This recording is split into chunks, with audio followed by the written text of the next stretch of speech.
deux. C'est bien lui qui se divise en deux pour esquiver. La même technique qui lui permet en un éclair, et ça c'est méga habile, personne l'a vu venir. Le seul point faible de Riley, son cardio. Bah après le mec il a pas combattu depuis 20 ans. Tu vois, c'est une vraie dinguerie hein. T'as pas combattu depuis 20 ans, t'es là qu'ils auraient peut même pas te toucher. C'est une dinguerie. Voilà pourquoi on dit Riley, c'est un fou furieux. Il a pas combattu depuis 20 ans. 20 ans. Et des mecs qui font pas de vélo pendant 3 ans, et ils montent sur le vélo, ils tombent. Lui, pendant 20 ans, il n'a pas combattu. Il arrive qu'ils auraient pu rien faire contre lui. Il peut pas le battre, il peut pas le toucher. Eh les mecs. De traverser finalement le dôme. Malgré qu'il est à 100%, malgré qu'il est full blindé, Kizaru arrive à passer à travers. C'est là qu'on vous disait qu'il était important de maîtriser la technologie présente dans l'environnement de l'île du futur, parce que sans ça, la lumière traverse tout. Et alors, c'est là que ça devient très intéressant, parce que en quelques chapitres, Eiichiro Oda décide de donner enfin, ça y est, de la profondeur aux amiraux. Ah voilà, c'est ça qu'il disait, de la profondeur aux amiraux. Bah du coup oui, hein. Profondeur aux amiraux, comme avec Kuzan, les amiraux n'ont jamais été développés avec... t'as eu le petit flashback avec Ohara, mais pas grand chose. Hein. Alors que là, t'as l'histoire avec Garp et là avec Sentomaru, donc c'est mieux que rien, on va dire. Hein. Dans One Piece, après même les Yonko, après étonnamment Aokiji et Garp et Koby, c'est le tour de Kizaru avec Sentomaru, ce schéma de famille brisée, des familles qui n'ont pas besoin de liens de sang, car si d'un certain côté nous avions Garp avec Aokiji, de ce côté-là, nous avons Kizaru avec Sentomaru. Des élèves et des maîtres des deux côtés qui, au final, se font face aujourd'hui. On se rend compte donc qu'au sein même de la marine, il y a une division idéologique, ce qui va permettre de créer beaucoup plus de profondeur dans l'écriture d'Oda. Une division idéologique. Bah, Akainu, c'est le chien en chef, mais il fait bien son travail, hein, entre guillemets, il est bien content d'être là, c'est même battu pour. Hein. Aramaki, bon toutou, également, bah, il est bien content d'être là. Il n'y a que Fujitora, hein, parce que Kizaru, il est là, il est capable de fumer son élève normal pour les Tenryubito, et pour son Sugar Daddy Saturne, il n'y a que Fujitora, en vrai de vrai, au niveau des amiraux. Même au sein même de la marine, les gens ne sont pas d'accord, il y a des visions de la justice différentes. Ouais, en vrai, Aokiji, il a pas cherché à réformer la marine ou quoi, donc Kizaru, enfin Aokiji je le mets dans le camp de Kizaru, Akainu je le mets dans le même camp, hein. Au final Aokiji il est surtout parti parce qu'il a perdu, hein. Sengoku pareil, je le mets dans le même camp, Garp pareil, il a jamais cherché à faire évoluer les choses, hein. Ryokugyo, bon bah pareil, il y a que Fujitora, c'est lui le petit poussin noir, hein. C'est lui, hein, Calimero, le mec qui fait que chialer pour rien là. C'est Fujitora, hein. Différentes, mais ça je crois que si vous regardez nos vidéos, on vous apprend rien. Mais alors si ce schéma de famille brisée se retrouve chez les deux premiers amiraux, Aokiji et Kizaru, on attend tous que cela se retrouve enfin. Non, Ryo abusé sur Garp. Comment ça abusé sur Garp? Tu veux que je te rappelle l'histoire des bébés tués, des femmes enceintes tuées? Hein? Qui était dans cette marine-là? Garp. A-t-il tenté de faire des trucs pour faire évoluer la situation? Non. A-t-il rejoint son fils pour faire la révolution? Non. A-t-il mis sa puissance au service de cette marine corrompue? Oui. A-t-il de fait mis sa puissance au service des dragons célestes? Oui. Je pourrais te dire non, mais la réponse est oui. A-t-il fait une technique finale sur le terrible Pizarro? Oui. Est-ce qu'il l'a battu? Non. Ça c'est les faits. Ça c'est incontestable. Enfin. Bien évidemment, j'en ai profité pour reparler de Pizarro et du Galaxy Divide. Vous me pardonnerez, mais c'est plus fort que moi. Chez Akainu Sakazuki, qui, de son côté, regardez ça, a eu une enfance terrible. On voit qu'il est tatoué, nous faisant rappeler un Yakuza. On le sait, il demandait lui-même à ce qu'on s'approche surtout pas de On ne touche pas à Wano Kuni.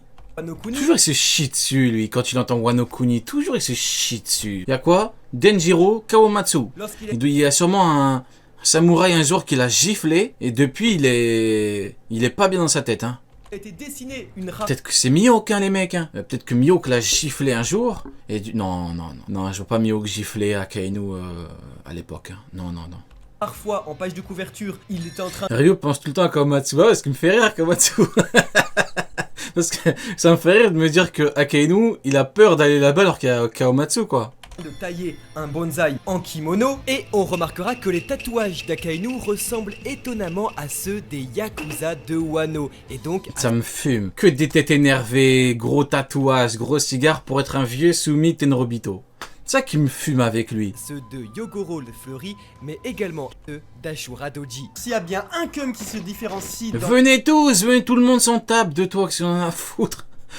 Qu'ils viennent tous, hein, mais tout le monde s'en tape. Le seul qui est venu, c'est Barbe Blanche pour Ace parce que vous l'avez fait chier. Et Shiki pour aller combattre Roger, ils s'en foutaient de vous. Hein. Mais oui, c'est ça. Hein. C'est la réalité, mais les pirates s'en tapent de toi, Akainu.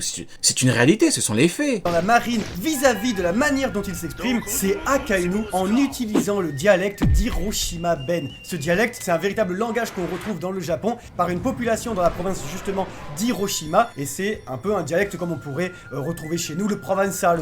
Attendez, Scrollo qui... Qu'est-ce que tu veux, Scrollo? Ça me fait rire, je suis à Beau à Rio, je viens sur le live, j'entends qu'il dit que Kizaru est recouvert de merde. Oui, frérot, il est recouvert de merde. C'est une réalité, il est recouvert de merde, ce mec. Son cœur est plein de merde. C'est une réalité, frérot. Genre, tu crois que je me trompe? C'est une belle merde. Son sugar daddy, c'est qui? C'est Saturne, mec. Il défend quel camp, les Tenrobito? Bien sûr, c'est une merde. Qu'est-ce que tu me racontes, frérot? Encore heureux que c'est une sale merde, Kizaru. Mais genre, ça te fait mal, premier degré, quand je dis ça? Genre, tu te sens piqué, là, quand je te dis que Kizaru, c'est une merde. C'est la vérité, frérot. Y a pas de... Faut pas prendre ça à cœur, hein. C'est une belle merde. C'est une réalité. Il défend les dragons célestes. Qu'est-ce qu'on a envoyé quand l'autre était frappé sur l'archipel? C'est lui. On suit One Piece, pourquoi? Bah pour les Mugiwara. Qui est à l'origine de la séparation? Bah c'est lui, frérot. Me dis pas que tu suis One Piece pour Kizaru, quand même. C'est pas Kizaru Peace, hein, c'est One Piece pour le trésor que Luffy veut trouver, hein. Genre, je t'apprends un truc, là, ou... C'est bon, on dirait je t'ai insulté, frérot, c'est quoi ça? On parle de Kizaru. Vous voyez? Eh bien, plus récemment, il y a bien un indice. Je croyais que tu le jugeais, le perso, par rapport à sa puissance. Non, frérot, et... Ça, c'est comme les gens qui disent, ouais, Rio, que de la puissance, mais on fait des cross-guilds de 4 heures, on parle pas de puissance pendant 4 heures. À chaque fois, on fait page par page. L'idéologie de Kizaru, on l'a vu en détail. On parle pas que de son niveau de puissance à cette sale fraude. Non, on a parlé de tout. Sentomaru et tout, c'est pas de la puissance, c'est juste sa relation avec Sentomaru. J'ai zéro haine contre toi. Ah bah ok, bon bah je me suis dit, c'est bizarre. Je me suis dit, tu peux pas quand même... En fait, c'est inconcevable pour moi, si tu veux, que quelqu'un soit piqué quand je chie sur Kizaru. Parce qu'il faudrait être un fou furieux. Faudrait être un fou furieux. Mais bon, si c'est pas ton cas, ça va. Individu que Shiroda a pensé à dessiner avec ce dialecte. Et c'est Ibari, vous savez, si vous regardez nos vidéos, on vous en parlait dans une précédente théorie, et nous pensons très certainement que Ibari est tout comme Aokiji pour Garp et maintenant Sentomaru pour Kizaru, la fameuse fille, non pas de sang, mais bel et bien adoptive de cœur de Akainu. Et en réalité, quand on sait que... Eh ben, si c'est vrai, la fille adoptive de Akainu sera amoureuse de Kobe, le mec Akainu a voulu tuer. Eh ben... C'est un giga yakuza qui veut protéger Wano, qui taille du bonsaï, qui a des petits tatouages et qui... qui taille du bonsaï. C'est un giga yakuza qui veut protéger Wano, qui taille du bonsaï, qui a des petits tatouages... Qui taille du bonsaï. Non mais, regardez comment il le décrit. Là, t'as l'impression que c'est un giga Tchad, vous voyez. Mais ça, je suis désolé, ça c'est la forme. Dans la forme, tu dis ce mec-là, c'est un giga chat de fou. Mais dans le fond, quand tu regardes concrètement, il met sa puissance au service des Tenryubito. Donc c'est une merde, c'est pas un giga chat ce mec. C'est un petit chien qu'on tient en laisse. Vous voyez ce que je veux dire? Les gens qui pensent que c'est un goat, que c'est... Les mecs, arrêtez. Faut enlever les œillères, Ce mec est une merde, c'est un petit chien de Tenryubito. Ça c'est la pure vérité les mecs. Et je parle même pas en puissance. On me dit, c'est un goat de quoi? C'est un goat de quoi, le frérot? Il s'est battu pour devenir amiral en chef, pour diriger la marine qui défend qui? Les Tenryubito. Bon, s'il vous plaît. Comme elle partage les deux seuls de la marine ce même dialecte, on se dit que c'est sans doute sa protégée de Wano Kuni qu'il a expatriée et qu'il a élevée. Maintenant, je comprends, quand vraiment tu kiffes Akainu, t'aimes pas qu'on te dise ça, mais parce qu'il y a des vérités qui font mal, c'est une réalité. Il y a des vérités, quand tu les entends, en tant que fan, ça te fait chier. Et je comprends. Mais il faut écouter, il faut savoir avouer que c'est vrai. Maintenant, si vous kiffez les petits toutous, les petits chiens... Bon, bah, grand bien vous fasse, c'est pas grave. Je vous vois juste en bizarre, mais c'est pas grave. Tout comme Garp a élevé Kobe au sein de la marine ou encore Aokiji avant lui, nous pensons que Ibari, elle, va devoir à son tour, comme Sentomaru, rompre avec la justice d'Akainu pour former la sienne, celle d'un meilleur lendemain. On sait que elle, qui fait partie des Sword, ne peut pas avoir la même vision de... C'est l'équipe qui est partie sur la ruche. On sait que elle, qui fait partie... C'est vraiment un fou furieux, Garp. Garp, il est parti là-bas, sur la ruche... avec eux. Garp, c'est un mal. Ah, je suis désolé, je reparle encore une fois de Garp, je suis désolé. Je parlerai pas de puissance, ne vous inquiétez pas. Garp, il est parti sur la ruche. Il y avait Aokiji, il y avait Shiryu, il y avait Pizarro, que Garp n'a bien évidemment pas pu one-shot avec une technique finale. Désolé. Il est parti avec eux. Est-ce qu'on peut dire que c'est une équipe à son image? Moi, je dis ça, je dis rien. C'est juste une question que je pose, je donne pas mon avis. est-ce qu'on n'aurait pas par hasard une équipe à son image? Je ne sais pas. Je donne pas mon avis. Après, on va encore venir me faire chier. Kid Sword ne peut pas avoir la même vision de la justice absolue qu'Akainu. Et alors, peut-être qu'après Aokiji sur la ruche, Kizaru sur Egg. Ouais, j'avoue, vas-y, j'arrête avec Garp. On dirait les X-Men. Des men, peut-être. X-Men, je sais pas. Ouais, des men. Ouais. Island, il serait peut-être temps pour le plus. Parce que, tu sais, dans X-Men, il y a Wolverine et tout, tu vois, il y a des persos comme ça, je respecte un petit peu, je peux pas les comparer. Puissant soldat de la marine au monde de nous dévoiler enfin son histoire. Bon, bah écoutez, plutôt chaud en termes de rapport de force. Luffy actuellement, il a le niveau de religieux. Je l'avais jamais entendu, je crois, celle-là. Hein. Donc je comprends pas trop pourquoi, mais bon, ok.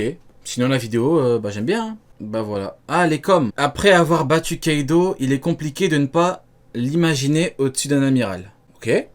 À ce stade de l'histoire, je serais déçu si Zoro ne venait pas à bout très facilement de Lucci. Ok. Barbe Noire a battu Law, qui est le sous-estimé, et qui a une prime de 3 milliards. Shanks a battu Kid, et il ne reste plus que Luffy contre un homme de 3 milliards. On vient d'apprendre que les amiraux avaient des primes de 3 milliards. Ouais. Le plus important, c'est de savoir si Kizaru est plus fort que Kaido. Ah non, c'est pas de savoir, mais c'est de comprendre que Luffy ne pourra pas s'y prendre de la même manière contre Kizaru, ok? D'habitude, Luffy fonce tête baissée, mais depuis Nigashima, il arrive à estimer le niveau des ennemis. Y a pas de team, hein. Ils veulent pas répondre à Team Kizaru, Team Luffy. Je vous avais dit, hein, pas de Team Kizaru, hein. La vraie question, combien de pages Kizaru va tenir? Bah oui, des échanges de coups, il va rien se passer du tout, bah voilà. Qu'est-ce que je vous avais dit? Je vous avais dit tout à l'heure, je vous avais dit, nous, notre communauté francophone, c'est pas la même que la communauté anglophone. La communauté francophone au sens large n'est pas gangrénée par la folie, si vous voyez ce que je veux dire, par le, comment dirais-je, par le fait de voir les amiraux comme des êtres supérieurs. Il y a, bien évidemment, il y a toujours un petit groupe de personnes qui ne comprennent rien. Bien sûr, est-ce qu'ils font beaucoup de bruit? Peut-être.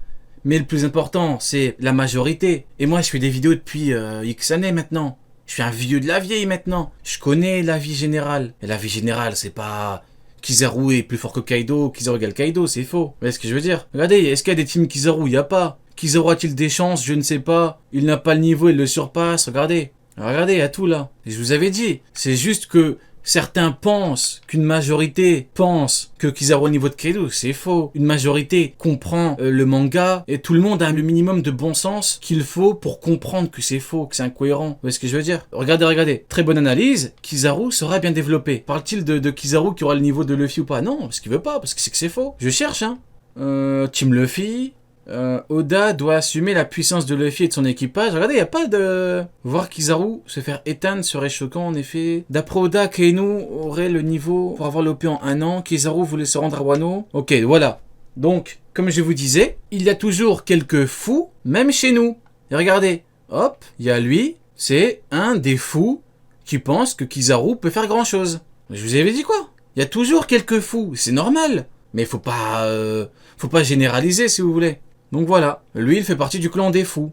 J'ai hâte de voir le prochain chapitre. L'amiral Armaki n'a pas été humilié par Yonko par hasard. Voilà, un homme qui n'est pas fou.